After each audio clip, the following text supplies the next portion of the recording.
Bienvenue. Aujourd'hui, on se penche sur une histoire assez ironique dans le monde de la tech.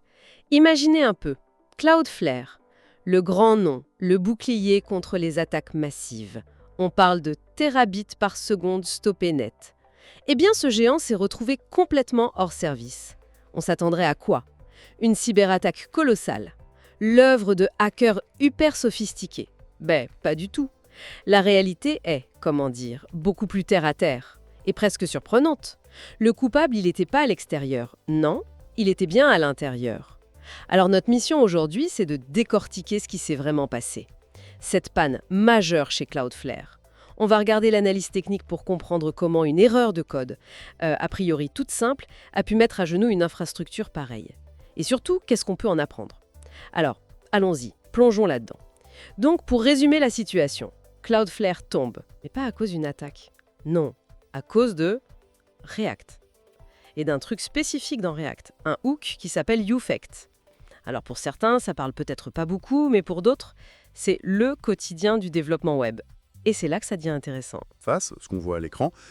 Et UseEffect, c'est un outil dedans, un hook.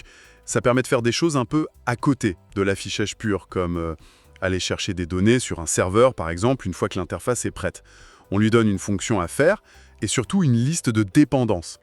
L'idée, c'est, si ces dépendances changent entre deux affichages, hop, on refait l'action. C'est un peu comme dire, si ça bouge, refais ça. Et le problème ici, il est venu d'un bout de code dans leur tableau de bord, le dashboard. À chaque fois que l'interface s'affichait, un nouvel objet JavaScript, on va l'appeler params, était créé. Et cet objet params, il était dans la liste des dépendances de UseEffect. Le leak, c'est que React, pour voir si les dépendances ont changé, il fait une comparaison superficielle. On dit shallow comparison. En gros, il ne vérifie pas si le contenu de l'objet est le même, mais si c'est exactement le même objet en mémoire. Comme un nouvel objet params était créé à chaque rendu, pour React, la dépendance avait toujours changé, même si les infos dedans étaient identiques. Ah, d'accord. Et la conséquence logique de ça, si ça change tout le temps? Voilà, on y est. Une boucle infinie. La fonction dans UseEffect, celle qui devait appeler le back-end de Cloudflare pour récupérer des données, elle était appelée, puis rappelée sans arrêt. L'analyse technique parle de milliers, voire de dizaines de milliers d'appels API en quelques secondes, juste en laissant la page ouverte. C'est une erreur, oui, classique, on apprend ça assez vite avec React, c'est du React 101, mais là, à l'échelle de Cloudflare, les conséquences ont été énormes. C'est incroyable. L'entreprise qui bloque les plus grosses attaques DDoS du monde s'est attaquée toute seule, en quelque sorte? Avec une erreur de débutant. Une leçon importante, donc, sur la façon dont React compare les objets. Faut vraiment faire attention. Mais ça s'arrête pas là, si. Comment ils ont géré cette boucle infinie une fois découverte? Effectivement. Une fois qu'ils ont compris d'où venait le problème, cette boucle UseEffect, l'équipe a pris une décision. Logique sur le papier, réinitialiser les sessions de tout le monde, pour forcer un retour à la normale. Sauf que ça a déclenché autre chose. Un phénomène bien connu, le Thundering Herd, le troupeau tonitruant. C'est un terme qui décrit bien l'image. Imaginez plein de gens ou de processus qui attendent un signal. Et là, le signal arrive, ici la déconnexion puis la reconnexion nécessaire, et tout le monde se rue en même temps sur la même ressource. Au lieu d'arriver au compte-gouttes, c'est une vague massive et simultanée. Le système back-end de Cloudflare, qui commençait à peine à souffler après l'arrêt de la boucle, il s'est retrouvé submergé par ce pic de nouvelles connexions. Donc oui, la tentative de correction a causé une deuxième vague de problèmes. C'est là que ça devient vraiment déroutant pour moi. On comprend l'erreur de code, même si elle est surprenante à ce niveau, mais on imagine qu'il y a plein de garde-fous chez Cloudflare, non?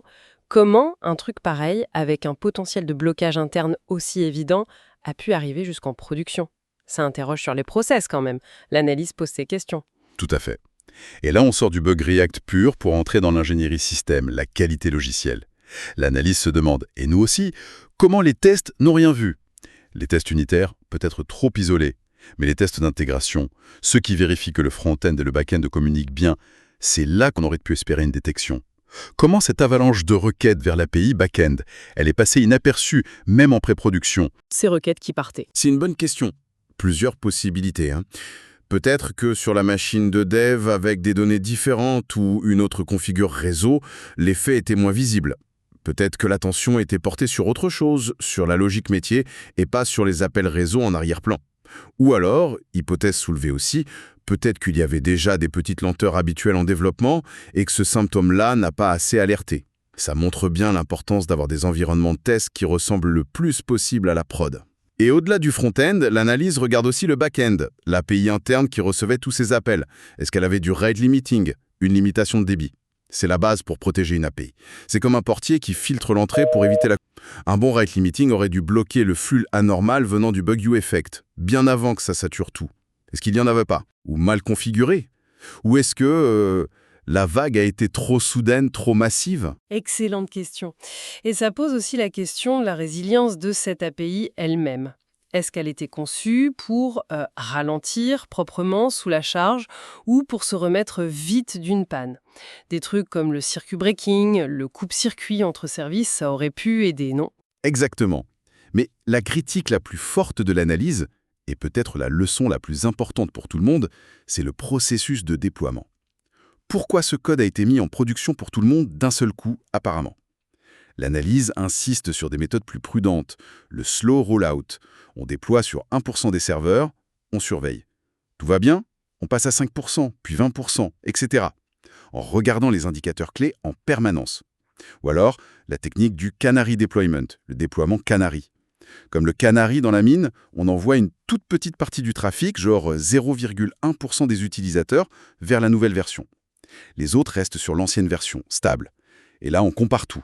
Taux d'erreur, latence, ressources utilisées, évidemment le nombre d'appels aux API critiques. Et là, ça aurait dû se voir immédiatement. Un déploiement Canary, même minuscule, aurait montré une explosion fois 1000 ou plus des appels vers cette API back-end. Comment un signal aussi énorme n'a pas été vu? C'est la question à 1 million, oui. Un bon système Canary, ça déploie pas juste sur quelques-uns. Ça doit être lié à du monitoring ultra réactif, des alertes sur les indicateurs clés.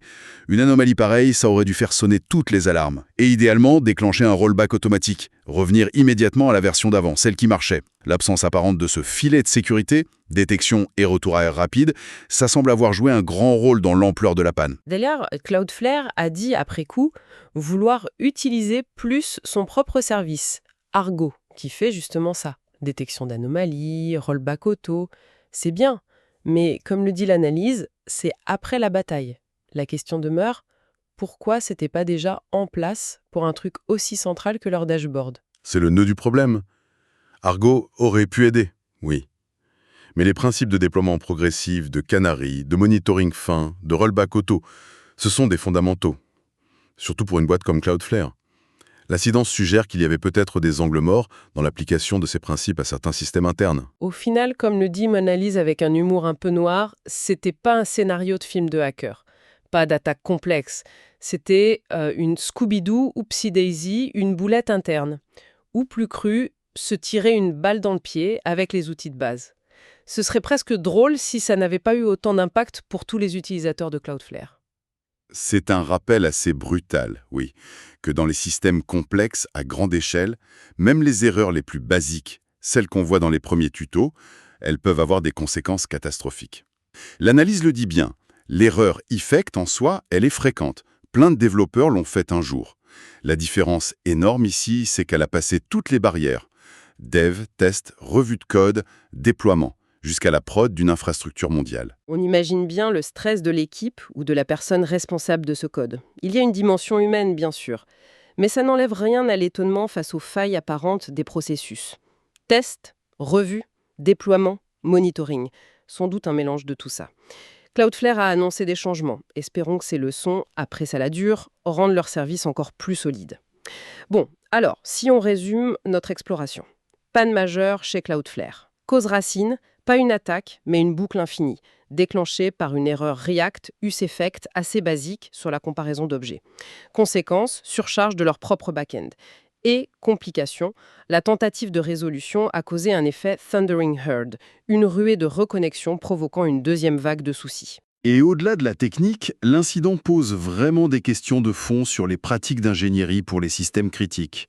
Ça met en lumière des faiblesses possibles dans les tests, surtout l'intégration et la charge, l'importance vitale du rate limiting côté back-end, et surtout la nécessité absolue de déploiement prudent, canary, slow rollout, avec un monitoring très fin et des rollbacks automatiques.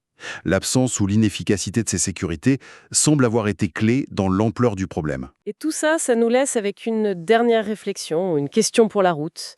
Dans notre monde tech actuel, qui valorise tant la vitesse, l'agilité, avec des outils comme React qui permettent d'aller très vite, comment on trouve le bon équilibre? Comment on s'assure que la rigueur, la prudence et les couches de validation nécessaires à la stabilité des systèmes critiques ne sont pas oubliées au profit de la vitesse? Est-ce qu'à force de regarder les menaces externes, les hackers, on oublie parfois les risques internes, ceux qui viennent de nos propres erreurs, même les plus simples, mais qui peuvent être tout aussi dévastateurs? Voilà une question essentielle à méditer, je crois, pour tous ceux qui construisent ou utilisent la technologie aujourd'hui.